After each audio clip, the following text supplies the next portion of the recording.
प्रश्न, एक शंकु जिसके आधार की त्रिज्या और ऊंचाई आर एच है। देखो त्रिज्या तो आर है और ऊंचाई एच है और उसका जो आयतन है वो 400 घन सेमी है। कितना है? 400 घन सेमी। ठीक है, ये इसने कहा है।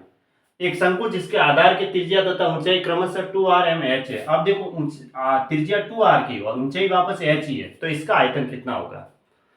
तो शंकु का आयतन क्या होता है? 1/3 पाई आर स्क्वायर एच, यानी यहाँ पे भी 1/3 पाई आएगा, इसमें भी 1/3 पाई आएगा, तो वो तो कॉमन हो गया।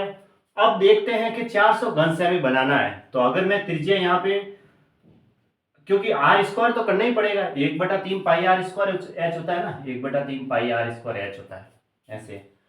तो मैं यहाँ लिख देता हूँ आर और एच की वैल्यू।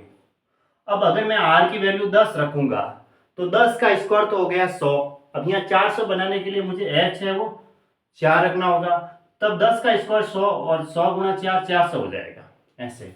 अब त्रिज्या को इसने कहा डबल करना है, तो मैंने कर दी ये 20, लेकिन ऊंचाई तो वापस एच ही है, तो देखो 20 का स्क्वायर तो हो गया 400 गुणा 4, यानी कितना आया?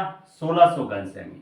बस ऐसे ही पता कर सकते हैं, ये इसका आयतन हो जाएगा। ऑप्शन बी सही है। ठीक है, ये भी प्रश्न आया हुआ है।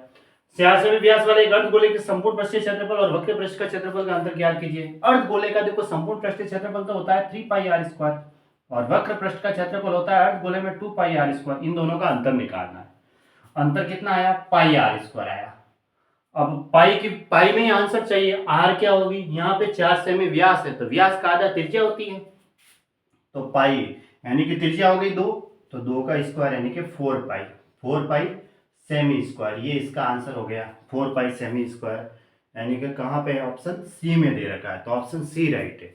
ये प्रश्न भी आए हुए एग्जाम में है ना।